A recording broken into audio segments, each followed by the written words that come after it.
everyone, and welcome to the second episode of Empowered Up, a Trinity Hall podcast. Every episode, I give you an inside look into what happens here at Trinity Hall and the people who make it happen. My name is Chloe Toole. I'm the Communications Coordinator here, and I also graduated from here in 2017. I'm really excited to have Melissa Fairchild here on the podcast today. Hello. She started teaching Spanish at Trinity Hall during the first ever year. Yeah. So how are you doing? Good. I mean, we're on year 9. Yes. I'm still here, so it's got to be good. It's so exciting. Just like Alyssa, our first guest, you started here in the beginning. Oh. You're a big part of building the curriculum, specifically the Spanish curriculum here. Alyssa Morelli and I were interviewed on the exact same day, so that was when we were met. So we go back from day one. Wow. Yeah, we were the first hires. So That's was amazing. Really cool. Yeah. So one of the big goals of the Spanish curriculum is really to help the girls create meaningful global connections and outreach. Exactly. In world languages in general. Mm-hmm. So we were lucky, actually. We were only going to have Spanish in the first year. And then in August, we found Anne-Sophie Delaunay-Lehman, and she joined us. That's why it just happened. We're so lucky. But our whole goal has always been how can we connect to cultural in general. Not just, it doesn't have to be Spanish or Hispanic culture or French culture, but we have to make these connections because we are a global world. We're not a single community. So that's the way Anne-Sophie and I have seen it from day one. I love it. That's great. And one of the big things you do is experiential learning. Yes. So would you be able to tell us about that and then how you really got started with that? Okay, so I don't know, many people don't know this, but I started working with Mary Skriller, our former head at Oak Knoll, and that's where I started my teaching career, or more or less began my teaching career. And I would say within 2 to 3 years of teaching at Oak Knoll, I said, we need a program, we need a day, we need an international day to do some more hands-on work connecting to our communities around the world. So I created an Around the World Day, and we hosted 15 workshops that were run by students or faculty or family members, and the students got to sign up for their 3 favorite or top 3 to 5 choices, and they got placed in them. They got to go around, and I mean, we had like Indian dance and henna workshop, and we had Korean, and so it was a real variety. We had some cooking, and that's where it began for me, where I was like, there's not enough time in the classroom to do all of the connections that we really want to, and that's kind of what draws, I believe, myself and a student into experiential or global learning and being a global citizen. I think that's really important. So if you can get those experiences, as much as hands-on as we can make it, because traveling is expensive. And then, of course, during COVID was impossible. So to make those opportunities be available to everyone and always, it stemmed from that first day I created with our workshops. Wow. So it was really cool. Mm-hmm. And then when I got here at Trinity, Mary knew my history. So it was a really easy jumping off point to keep it going. Mm-hmm. Yeah. And I mean, throughout the years that I've been here, I've seen cooking and all different types of stuff. Exactly. And creating and building almost as if we're in engineering. Yeah. Mm-hmm. Yeah. And you really brought that here with International Day of the Girl. We did kind of the similar thing where we had different rooms as different cultures, and we were able to go around to all the different rooms. And I think that was a great day. We took a pause from classes and were able to just learn about different cultures. And then you also got to learn about your own classmates or community members. You're like, wait a second, I didn't even know you knew how to Irish dance like that. You remember Mrs. Clifford, right? Yes. Marie Clifford? She may have damaged those floors. She's an amazing dancer, but Exactly. It was amazing. That's great. So it just builds our community better, and then also extends yourself to a global citizen. Yeah. What are some of the recent things that you've done in class? With experiential learning? We just had the tortilla versus the tortilla competition. So one of our great colleagues here, Rosa Madriz, is from Costa Rica, and she is a wonderful chef. And she makes a great Costa Rican tortilla, and I made the Spanish tortilla, which is potatoes and eggs, and her tortilla is masa, flour, and and water. Yeah. So we cook side by side, and then the girls get to try it. They get to help us, and it's like a great way to see, hey, it's still tortilla, but depending on where you are, you don't know what you're going to get. Like, the diversity within the culture is crazy and expansive, and it's great to see that firsthand. So that was one we did. Yeah. I'm going to do some cumbia dancing soon, because I don't know if anybody's heard of Encanto, but that is an amazing movie, and you should see it. But it's based in Colombia, and the official dance is cumbia. So we're going to learn a little cumbia in Spanish for soon. I love that. Yeah. And through it all, they can learn, like, different vocabulary and stuff. I mean, the 100%. girls watching you guys cook the tortillas, they were able to connect with, like, saying the different words for the foods and all the different... how it's said in Costa Rica versus how it's said in Spain versus how it's said in Mexico. Like, the, it just, the language diversity is great, too. Yeah. What do you find is, like, the most important thing for the girls to get out of experiential learning? Honestly, the engagement. I want them to engage in other cultures. I think it makes you a more empathetic person. And a better learner in general, in math class or in Spanish class, it doesn't matter. But I also love doing cultural comparisons with them. So I love the idea that tortilla versus tortilla, because you're saying we're so similar because we're both Hispanic, but we're so different because. And that can happen right here in New Jersey, right? We're so similar because we're New Jersey, but we're so different because. But that doesn't mean we can't band together. That doesn't mean we can't support each other. That doesn't mean, anything negative. Like, we should accept and love all those differences, and we should all belong. So I love that.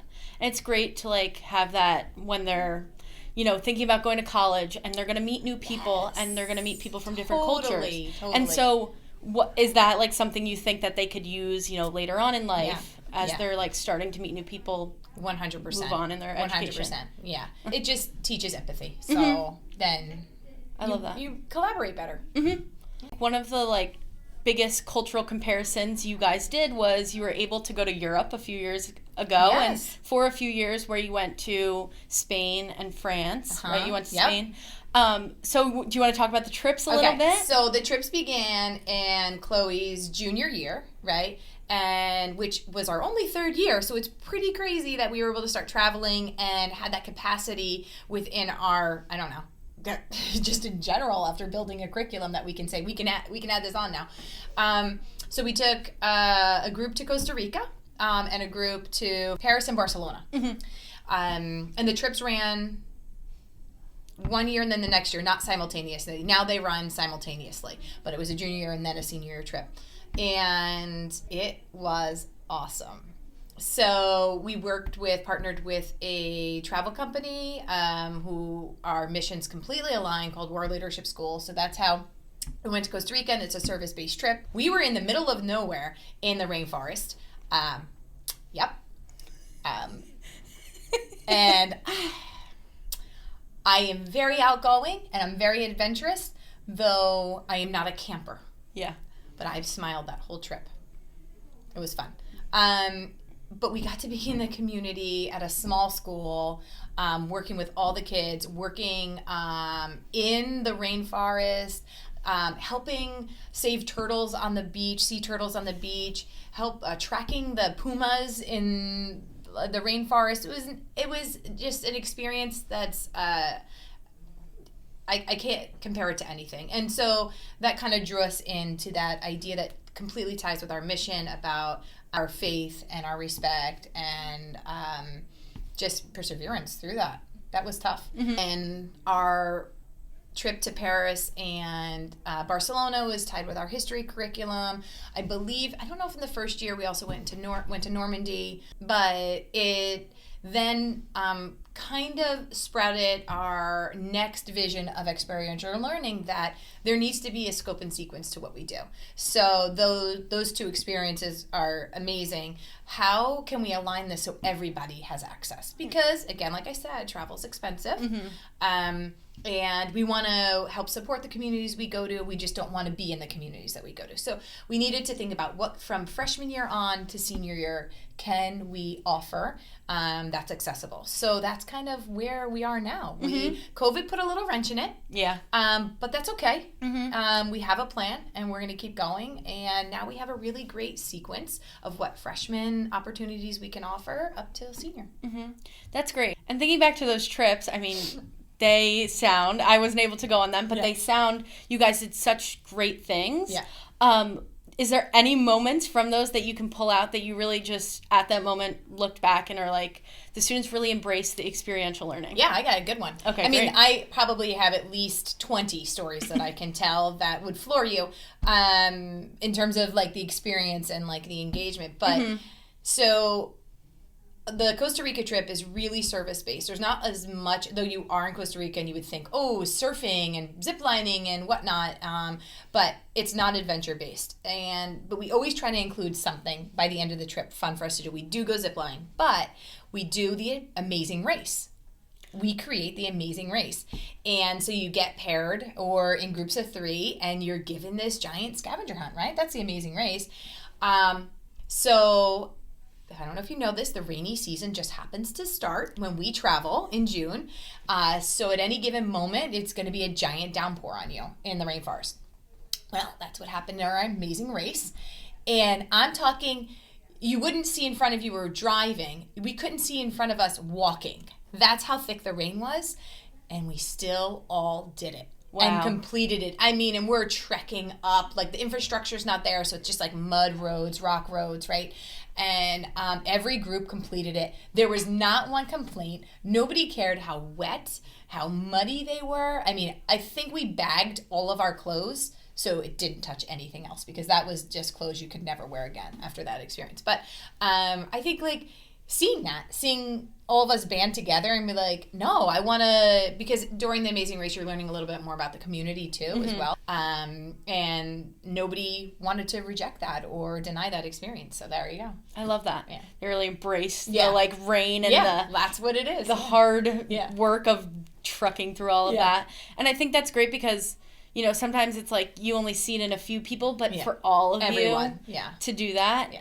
And I bet all of those girls will never forget that. We will never never forget that. No. And it's great. It's great to make memories with your friends like that and your teachers and, you know, see your teachers in a different light than just standing in front of your classroom. Yeah, exactly. I feel like that's really what happens with a lot of experiential learning is that you see your teachers outside of just lecturing or in the classroom. Yeah, they see, like, my fears, right? Yeah. What I really dislike, a pet peeve or not, you know? And then you learn, like, oh, we're all human. We all have these things. I mean, one of our students, her big fear before going was being wet in a vehicle. And I was like, oh, gosh, it's going to be a rough trip. It's a rainy season. We're going to be wet the whole time, like the amazing race. So, but you see people overcome that and step out of their comfort zone, and we all do it together. So nobody's, you know, everybody's together. Exactly. Yeah. And it really goes back to our core values of, like, perseverance and persevering through your fears and stuff like that. Yeah. Exactly. That's great. So what are your hopes for our students as they move on to college, you know, with experiential learning? Do you hope they seek out things to do for like, themselves? when I get an email from a student say, I get to travel abroad, I get to do a semester abroad, I'm doing these 2 weeks, it's like my greatest email to receive. Like, you still want to engage outside of your comfort zone. And I love that. Like, that's amazing. But honestly, if they continue with Spanish or French, awesome. But if they don't, I hope that they're always seeking, like, opportunities that are just outside their comfort zone, whether it's language or not. So if that's an extra math class and they say, I have the confidence to do this because I did this, right? I've built these little experiences that have given me strength to say yes. And that's kind of, you know, it's not based on language, but that's what I kind of hope. That's great. And this ties into my last question that I asked Alyssa as well. Okay. But if you could give our listeners or our students any advice or inspiration, what would it be? Fail. And then say, I don't have this yet, but I'm going to say yes next time. Yeah. It's that growth mindset. That's it. I'm going to just please maintain that growth mindset. That's great. I love that. And I think that's something we preach here at Trinity Hall is that you can always make mistakes. I know. I think that's why it's a good fit here for me. I love that. Also, it's like one of the things I think about all the time in my own life. So Uh-huh. Yeah. Thank you so much for joining us, Thank Melissa. you. It was a pleasure to have you as our second fun. guest. Yay! Thank you so much. I really appreciate the opportunity, and I just love sitting here and talking with you, Chloe. Yay. So I can't wait to hear your next podcast. So thank you all for tuning in to the Empowered Up podcast. I hope you enjoyed this episode. For those who are watching on YouTube, please like this video, subscribe to our channel to not only see our podcast episodes, but to also see all the fun stuff we do, like our live streams from our sports and so much more. So keep an eye out for our next episode, which will feature another member of the community. And thank you so much for listening. Ciao.